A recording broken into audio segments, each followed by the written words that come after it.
सभी साथियों को नमस्कार। आज मैं आपको एक रचना सुनाना चाहता हूँ कि देखा है कि लोगों की एक सोच है कि भाई दुख में जरूर जाना चाहिए, किसी साथी के यहाँ पे या परिवारों में, खुशी में भले ही ना जाए।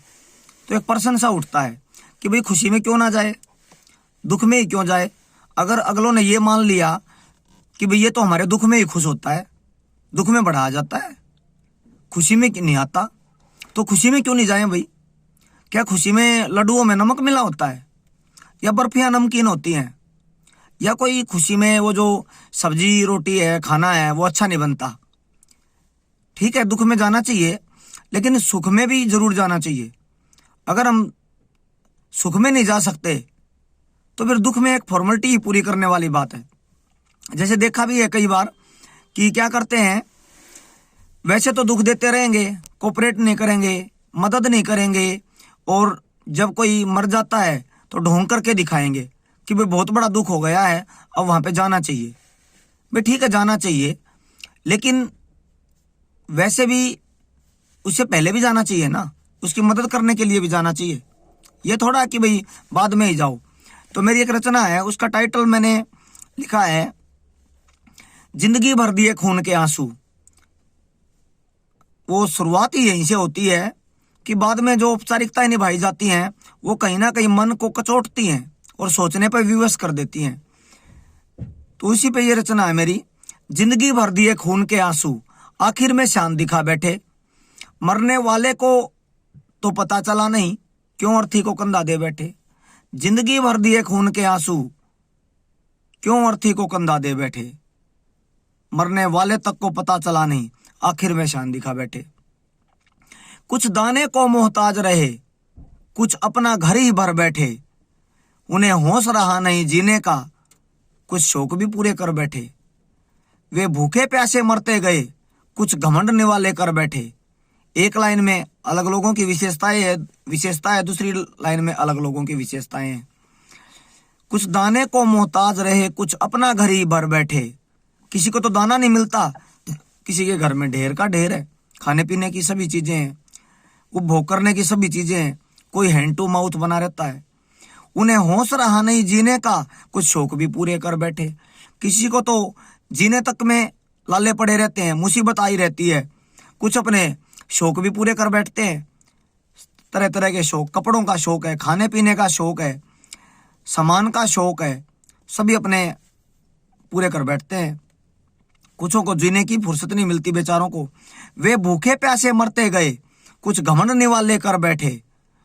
दिल तो कोसों दूर रहे, पर दिल भर कह बैठे। बातों में था अपनापन, व्यवहार में सौदा कर बैठे। व्यवहार में सौदा कर बैठे, बस अपना अपना कहते रहे, आखिर में शान आंख छुपा बैठे। अपना अपना कहते रहते हैं, जब जरूरत होती है तो लोग आंखें छुपा लेते हैं। ये बड़े मजे की बात है। ये कैसा अपनापन हुआ भाई कि जरूरत पे आंखें छुपा ली और वैसे अपना अपना कहते रहते हैं। जिन पर न्योछावर होते थे उनको न्योछावर कर बैठे।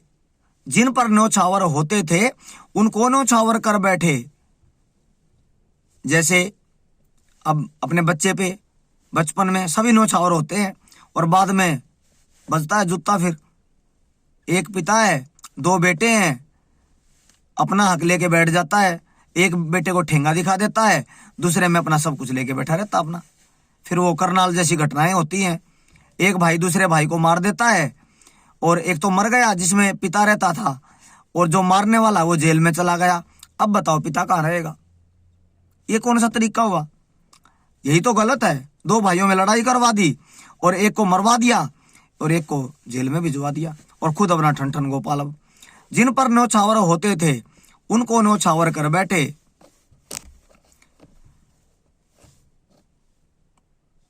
जिन पर न्योछावर होते थे उनको न्योछावर कर बैठे।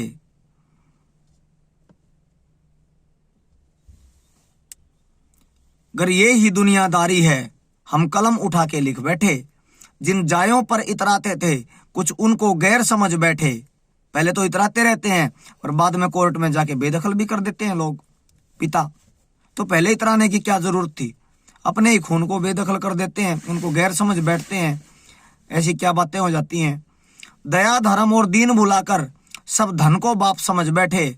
सड़ी पड़ी ज्यादातर रूढ़ी हम उनको अब भी ढो बैठे। दिल दरिया और आंख नदी है, आज माँ अपनी जो खो बैठे। आज माँ अपनी जो खो बैठे। जब एक बच्चा क्या व्यक्ति अपनी माता की स्तरवी पे रोता है और लोग स्तरवी पे जाते हैं और वो लोग जलेबी खा रहे होते हैं तो पूछते हैं सलाद तो खत्म ही हो गया। अरे उससे पूछो ना जिसने अपनी माँ खोई है। आपके लिए तो सलाद खत्म हो गया, उसकी तो बेचारे की माँ खत्म हो गई। ये कैसी हमने रूढ़ियां परंपराएं बना ली हैं कि कुछ लोग जलेबी का रस खा रहे हैं, कुछ सलाद ढूंढ रहे हैं, वहां पे जिसकी माँ चली गई बेचारा 70वें पे, उसकी आंखें में से पानी नहीं रुक रहा तो कहना पड़ता है दिल दरिया और आंख नदी है, आज माँ अपनी जो खो बैठे। मिलना जुलना औपचारिकता, बस मिलना जुलना औपचारिकता, इंसान दूर आज हो बैठे। भेड़ चाल में चल रही दुनिया, लगता अकल को खो बैठे। लगता अकल को खो बैठे। जिसको देखो हाथ मोबाइल, सब कर्तव्य बिसरा बैठे। अब जगह जगह पे देखिए, किसी की भी ड्यूटी है, सभी के हाथों में मोबाइल मिलेगा आपको। कोई अपनी ड्यूटी नहीं कर रहा, सभी मोबाइल में व्यस्त हैं। अपनी ही तो चिंता रहती, अग्नि दूसरी चिता को दे बैठे। अवसर की रहे सभी ताक में, खुदा समझ लाभ को हैं बैठे। जमीर रहे रे हरदम जिंदा, फिक्र में इसकी हम तो बंधु। अपना अर्पण तन मन धन भी कर बैठे। अपना अर्पण तन मन धन भी कर बैठे। जिंदगी भर दिए खून के आंसू, आखिर में शान दिखा बैठे। मरने वाले तक को पता चला नहीं, क्यों अर्थी को कंधा दे बैठे। क्यों अर्थी को कंधा दे बैठे।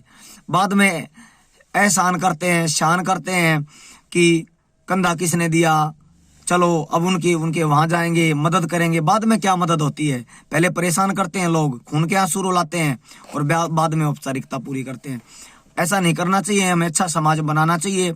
मदद करो, दिल से करो, हृदय से करो, पवित्र मदद करो, जो दिखे भी, मन से भी हो, तन से भी हो, वचन से भी हो, कर्म से भी हो। हर प्रकार से मदद होनी चाहिए। केवल औपचारिकता बस मदद का ढोंग नहीं करना चाहिए। अगर ऐसे किया जाएगा तो समाज में जो भी दिखेगा वो लिखा जाएगा। हमें समाज की बुराइयों को मिटाना है और एक अच्छे समाज का निर्माण करना है। अच्छी परंपराओं को वेलकम करना है और जो बुरी परंपराएं हैं उनको छोड़ना है।